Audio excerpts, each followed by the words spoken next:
नारायणं नमस्कृत्य नरं चैव नरोत्तमं देवीं सरस्वतीं व्यासं ततो जयम् उदीरयेत्।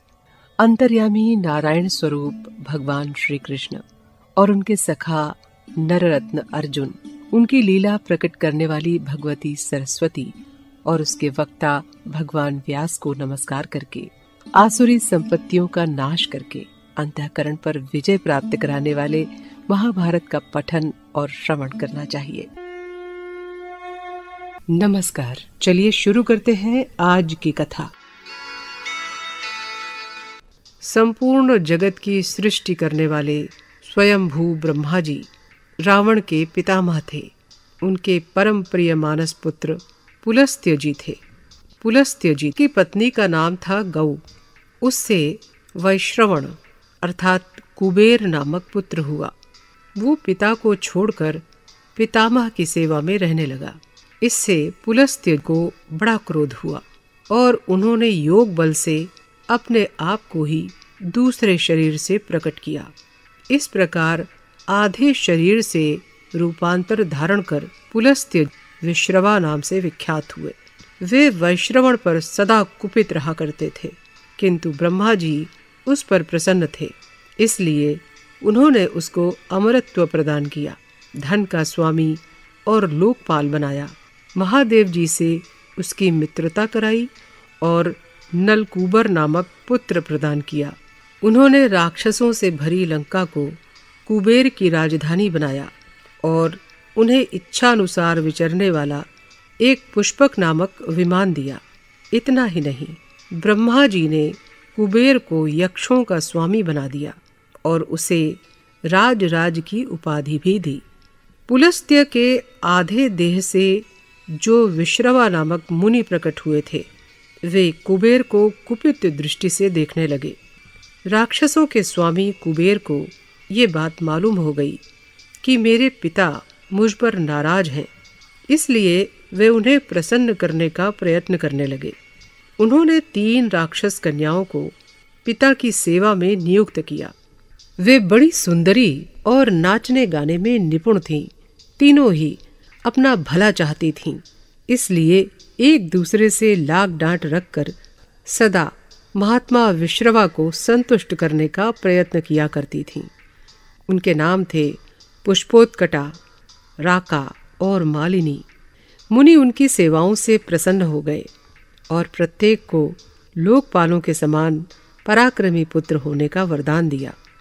पुष्पोत्कटा के 2 पुत्र हुए, रावण और कुंभकर्ण।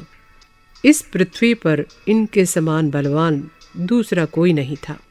मालिनी से एक पुत्र विभीषण का जन्म हुआ। राका के गर्भ से एक पुत्र और एक पुत्री हुई। पुत्र का नाम खर था और पुत्री का शूर्पणखा। विभीषण इन सब में अधिक सुंदर, भाग्यशाली, धर्मरक्षक और सत्कर्म कुशल था। रावण के 10 मुख थे। वो सबसे ज्येष्ठ था। उत्साह, बल और पराक्रम में भी वो महान था। शारीरिक बल में कुंभकर्ण सबसे बढ़ा चढ़ा था। मायावी और रणकुशल तो था ही, देखने में भी बड़ा भयंकर था। खर का पराक्रम धनुर्विद्या में बढ़ा हुआ था। वो मांसाहारी और ब्राह्मणों का द्वेषी था। शूर्पणखा की आकृति बड़ी भयानक थी। वो सदा मुनियों की तपस्या में विघ्न डाला करती थी। एक दिन कुबेर महान समृद्धि से युक्त होकर पिता के साथ बैठे थे। रावण आदि ने जब उनका वो वैभव देखा तो उनके मन में डाह पैदा हुआ। उन सब ने तपस्या करने का निश्चय किया। ब्रह्मा जी को संतुष्ट करने के लिए उन्होंने घोर तपस्या आरंभ की। रावण एक पैर से खड़ा होकर पंचाग्नि तापता हुआ वायु के आहार पर रहकर एकाग्र चित्त से 1000 वर्ष तक तपस्या करता रहा। कुंभकर्ण ने भी आहार का संयम किया।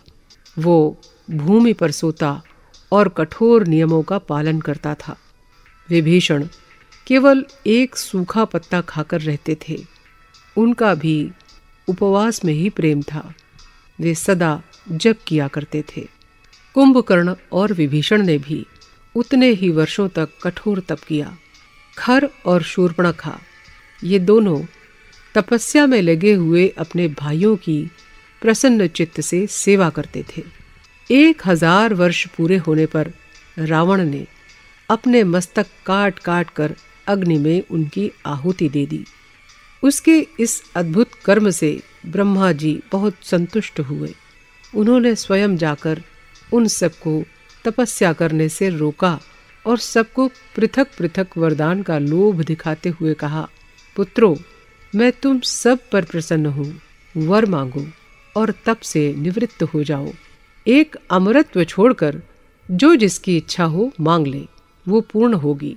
फिर रावण की ओर लक्ष्य करके कहा, तुमने महत्वपूर्ण पद प्राप्त करने की इच्छा से अपने जिन मस्तकों की आहुति दी है, वे सब पूर्ववत तुम्हारे शरीर में जुड़ जाएंगे। तुम इच्छानुसार रूप धारण कर सकोगे तथा युद्ध में शत्रुओं पर विजयी होगे, इसमें तनिक भी संदेह नहीं है। रावण बोला, गंधर्व, देवता, असुर, यक्ष, राक्षस, सर्प, किन्नर तथा भूतों से भी मेरी कभी पराजय न हो। ब्रह्मा जी ने कहा, तुमने जिन लोगों का नाम लिया है, इनमें से किसी से भी तुम्हें भय नहीं होगा, केवल मनुष्य से हो सकता है। उनके ऐसा कहने पर रावण बहुत प्रसन्न हुआ। उसने सोचा, मनुष्य मेरा क्या कर लेंगे, मैं तो उनका भक्षण करने वाला हूँ। इसके बाद ब्रह्मा जी ने कुंभकर्ण से वरदान मांगने को कहा। उसकी बुद्धि मोह से ग्रस्त थी, इसलिए उसने अधिक काल तक नींद लेने का वरदान मांगा।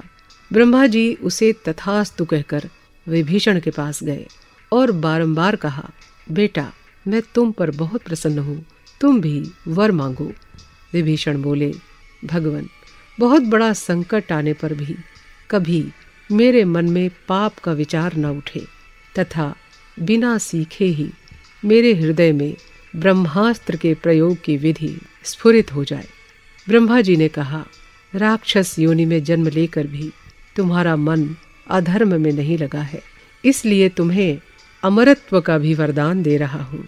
इस प्रकार वरदान प्राप्त कर लेने पर रावण ने सबसे पहले लंका पर ही चढ़ाई की और कुबेर को युद्ध में जीतकर लंका से बाहर कर दिया। भगवान कुबेर लंका छोड़कर गंधर्व, यक्ष, राक्षस और किन्नरों के साथ गंधमादन पर आकर रहने लगे। रावण ने उनका पुष्पक विमान भी छीन लिया। इससे रुष्ट होकर कुबेर ने श्राप दिया कि ये विमान तुम्हारी सवारी में नहीं आ सकता। जो युद्ध में तुम्हें मार डालेगा उसी को ये वहन करेगा। मैं तुम्हारा बड़ा भाई और मान्य था, फिर भी तुमने मेरा अपमान किया है। इसका फल ये होगा कि बहुत जल्द तुम्हारा नाश हो जाएगा। विभीषण धर्मात्मा था। वो सत्पुरुषों के धर्म का विचार करके सदा कुबेर का अनुसरण किया करता था। इससे प्रसन्न होकर कुबेर ने अपने भाई विभीषण को यक्ष और राक्षसों की सेना का सेनापति बना दिया। इधर मनुष्य भक्षी राक्षस और महाबली पिशाचों ने मिलकर रावण को अपना राजा बना लिया। दशानन बड़ा उत्कट बलवान था। उसने चढ़ाई करके दैत्यों और देवताओं के पास जितने रत्न थे सब का अपहरण कर लिया। देवताओं को तो वो सदा भयभीत किए रहता था। सारे संसार को रुलाने के कारण उसका रावण नाम सार्थक हुआ। तो ये थी आज की कथा। अब एक और कथा के साथ मिलते हैं अगले एपिसोड में। तब तक के लिए नमस्कार।